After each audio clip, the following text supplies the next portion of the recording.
अस्सलाम वालेकुम। आप देख रहे हैं वारिस स्टूडियो और मैं हूं रज़ा हैदरी। लेक्चर नंबर 3 में आप सबको खुशामदीद कहता हूं। लेक्चर नंबर 2 में हमने बात की थी कि बेसिक HTML टैग्स के बारे में और इनपुट टाइप्स के बारे में, फॉर्म कैसे बनाते हैं, फॉर्म सबमिशन के बारे में बताया था और कुछ वेरिएबल्स के बारे में आपको बताया था। और उसके बाद हमने एक फॉर्म बना के उसमें इनपुट टाइप के जरिए हमने कुछ फील्ड्स बनाए थे, 2 फील्ड्स बनाए थे और फील्ड के जरिए हमने डाटा को एंटर किया था, पोस्ट किया था और वेरिएबल में हमने उन दोनों को गेट करके हमने उसको ऐड किया था, सब्सट्रैक्ट किया था, मल्टीप्लिकेशन और डिवीजन के जरिए हमने उसको इक्वल्स के जरिए हमने स्क्रीन पर शो करवाया था। और उसके आज हम बात करने वाले हैं एरे की। ये बहुत ही जो है ना इम्पॉर्टेंट टॉपिक है एरे। एरे क्या है? An array is a special variable which can hold more than one value. इस वक्त अगर हम एक वेरिएबल की बात करते हैं तो वेरिएबल एट ए टाइम एक वैल्यू को होल्ड करता है, लेकिन एरे क्या करेगा? एरे एक ही वक्त में एक से ज्यादा वैल्यू को होल्ड करेगा। वो न्यूमेरिक वैल्यू भी हो सकती है और कोई स्ट्रिंग भी हो सकती है। At a time it is series of element. ये एक सीरीज ऑफ एलिमेंट है। सीरीज ऑफ एलिमेंट से क्या मुराद है? अब यहाँ पे आपके सामने एक एरे मैंने यहाँ पे बनाया, an array index start from 1।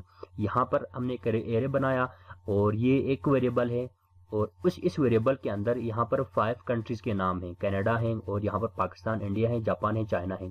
इसके लिए अगर हम इसको हम वेरिएबल में गेट करते तो हमें 5 वेरिएबल की जरूरत होती और एरे के जरिए हम एक एरे बनाएंगे और इस एरे में हम यहाँ पर कंट्रीज के नाम को रखेंगे। और ये इम्पोर्टेंट जो है ना यहाँ पे है an array index start from 1। इससे क्या मुराद है? इससे मुराद ये है कि एरे की इंडेक्सिंग होती है। इसकी जो एड्रेस है, सबसे पहले कनाडा है तो कनाडा ये किस नंबर पे है? और ये बिल्कुल 0 नंबर पे। इसकी इंडेक्सिंग क्या है? 0 है। पाकिस्तान इंडेक्स नंबर 1 में, इंडिया इंडेक्स नंबर 2 में और जापान इंडेक्स नंबर 3 और ये 4। अगर इसमें हम वैल्यू की बात करते हैं तो टोटल 1 2 3 4 5 हैं। और जब हम इसको एक्सेस करेंगे तो हम प्रिंट में अगर हम 0 को लिखेंगे तो कनाडा डिस्प्ले होगा, 1 लिखेंगे तो पाकिस्तान, 2 इंडिया, इसी तरीके से 3 जापान और 4 चाइना। वैल्यू इसमें 5 है लेकिन इंडेक्सिंग इसके 0 से शुरू होगी। हमेशा ये बात आप याद रखें। उसके बाद हम बात करेंगे इफ स्टेटमेंट की कि इफ स्टेटमेंट क्या होता है, इफ स्टेटमेंट के जरिए हम क्या क्या काम कर सकते हैं। और उसके बाद इफ एल स्टेटमेंट की। वीडियो शुरू करने से पहले आपसे एक रिक्वेस्ट है, आप चैनल को सब्सक्राइब करें और साथ बेल आइकन पर लाजमी क्लिक करें ताकि तमाम वीडियोस आप तक पहुंच सके। चलते हैं यहाँ पर हम एक फाइल बनाते हैं लेक्चर नंबर 3 के नाम से, lecture3.php है। इसको हम ओपन करते हैं और हम यहाँ पे एक HTML टैग में आपको बताऊंगा। यहाँ पर h1 ये है और यहाँ पर हम लिखेंगे एरे। यहाँ पे हम लिखेंगे लेक्चर नंबर 3 h1 हेडिंग 1 और हेडिंग 2 यहाँ पे लिखेंगे एरे। हम इसको ज़रा एक्सेस करते हैं। लेक्चर नंबर 3, सॉरी स्पेलिंग ज़रा मिस्टेक, लेक्चर 3। ठीक है, अब आप देख सकते हैं ये लेक्चर नंबर 3 है और ये एरे है। ये HTML के 2 टैग्स हैं। आप हेडिंग बनाने के लिए h1 h2 h3 भी आप इस्तेमाल कर सकते हैं। उसके बाद हम यहाँ पर जो है ना PHP कोड लिखेंगे और मैं आपको यहाँ पर एरे बना कर दिखाता हूँ। सबसे पहले आप यहाँ पर कोई वेरिएबल बनाएंगे, आप उसको कोई भी नाम दे सकते हैं। आप यहाँ पर उसको माई एरे के नाम से, ये एक वेरिएबल है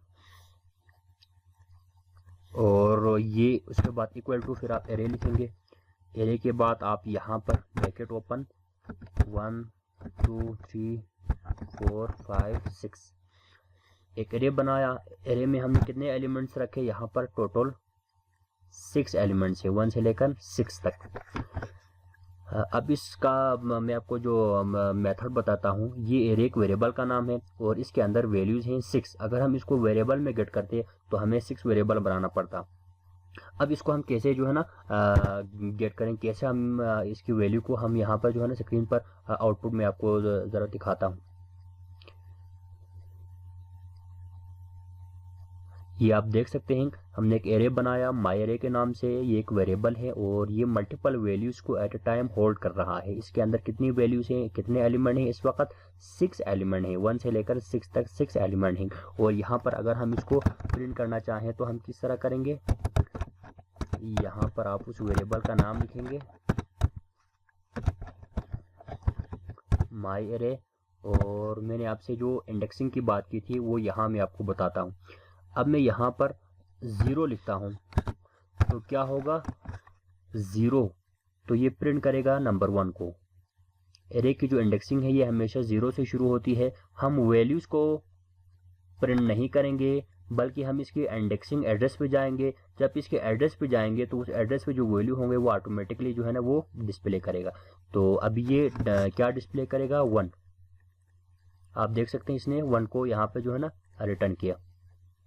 अब मैं यहाँ पे लिखता हूँ 3, तो कौन सा नंबर यहाँ पे प्रिंट करेगा, 0 1 2 3, ये नंबर 4 को। यहाँ पे आप देख सकते हैं 4। इस तरीके से जो है ना एरे बनाया जाता है और एरे को जो है ना यहाँ पे हम एक्सेस कर सकते हैं। अब हमने यहाँ पर एक एक वेरिएबल को इको किया। अब आप यहाँ पर इसको ज़रा आप कमेंट कर लेंगे और आप यहाँ लूप के ज़रिए, एक लूप है फॉर ईच लूप, इसके ज़रिए आप एरे के अंदर जितने भी एलिमेंट हैं आप इसको प्रिंट कर सकते हैं। आप लिखें फॉर ईच और यहाँ पर आप लिखें माई एरे एज, और आप यहाँ पर कोई टेम्परेरी वेरिएबल बनाएंगे ABC ब्रैकेट ओपन, और यहाँ पे आप इको कर सकते हैं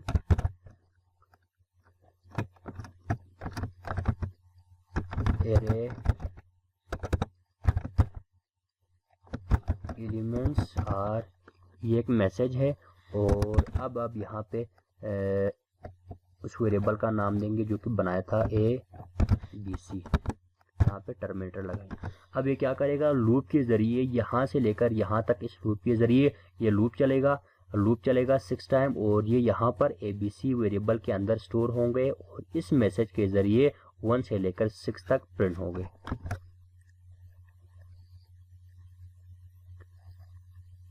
अब आप देख सकते हैं an array element is 1, an array element is 2। तो इस तरीके से इसने इसको प्रिंट किया।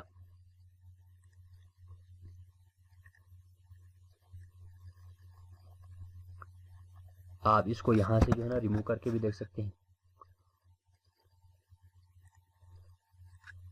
ये आप देखें 1 से लेकर 6 तक इसने प्रिंट किया।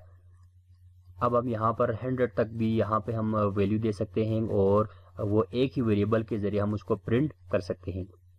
अगर आप एरे में कोई नंबर की जगह पर अगर आप कोई स्ट्रिंग देना चाहें, जिस तरह पहले मैंने आपको कंट्री का बताया था, आप यहाँ पे लिख सकते हैं कनाडा,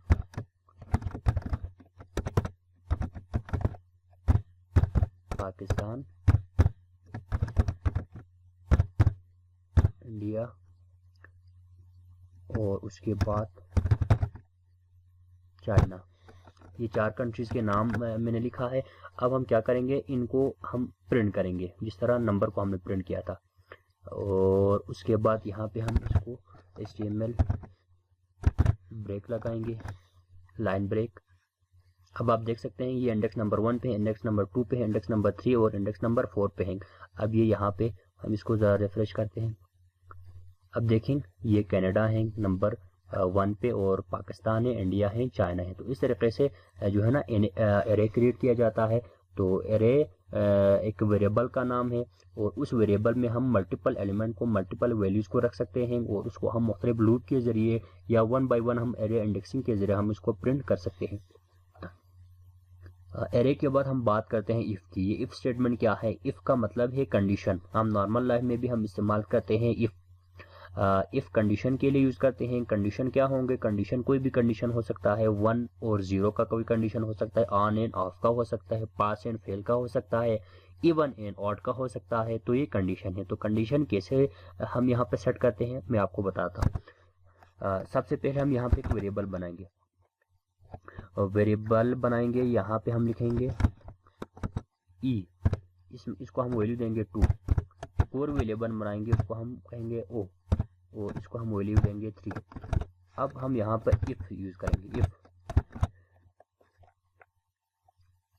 ई इक्वल टू 2। अब ये क्या होगा,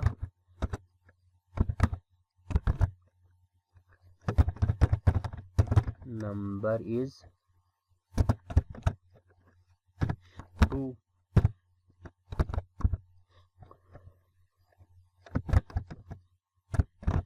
एल्स आप इको करें और यहाँ पे आप लिख सकते हैं नंबर इज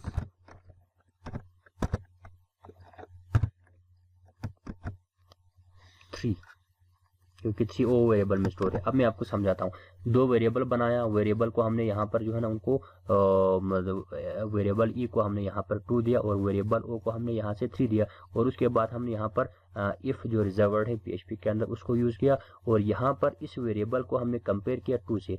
आया वेरिएबल ई है ये 2 के बराबर है, तो जब ये ट्रू होगा ये वाला, और ऑटोमेटिकली ये पोर्शन एग्जीक्यूट होंगे यहाँ से लेकर यहाँ तक। और अगर ये ई के अंदर 2 नहीं है तो automatically by default else portion execute होंगे। अभी इस केस में क्या है, ई के अंदर वैल्यू 2 है और यहाँ पे भी 2 है, तो ये दोनों इक्वल हैं, तो नंबर ये एग्जीक्यूट होगा। लेट्स सी हम देखते हैं लाइन नंबर 19 पे हमने टर्मिनेटर नहीं लगाया था, इस पे यहाँ पे हम टर्मिनेटर लगाते हैं। अब आप देख सकते हैं नंबर इज 2, नंबर इज 2 आ रहा है। अब हम जरा इसको चेंज करते हैं, 2 की जगह पे हम यहाँ पर लिखते हैं 5। अब ये यहाँ पे जो है ना ये मैच नहीं कर रहा है, अब ये एल्स पोर्शन एग्जीक्यूट होंगे यहाँ से। अब आप देख सकते हैं नंबर इज 3, इसने सेकंड पोर्शन को एग्जीक्यूट किया। तो इस तरीके से इफ और एल्स को यूज किया जाता है। आप एक से ज्यादा इफ को भी इस्तेमाल कर सकते हैं एल्स की जगह पर। मिसाल के तौर पर हमने यहाँ पे लिखा इफ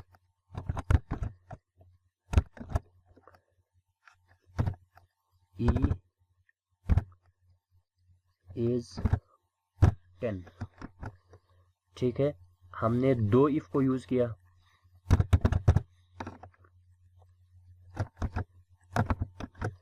और एक में 2 और एक में 10, और ऊपर हम इनपुट देंगे 10।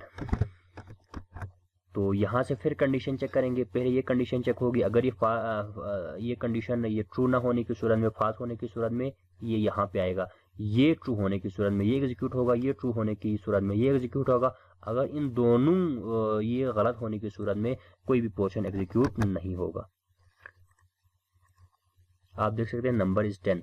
10 क्यों आया, क्योंकि हमने ई को ऊपर 10 दिया था और ये वाला पोर्शन इसने एग्जीक्यूट किया। अब हम यहाँ पर 2 करते हैं तो ये वाला मैच करेगा और ये वाला पोर्शन एग्जीक्यूट करेंगे। तो इस तरीके से जो है ना इफ एल्स स्टेटमेंट इस तरीके से काम करते हैं।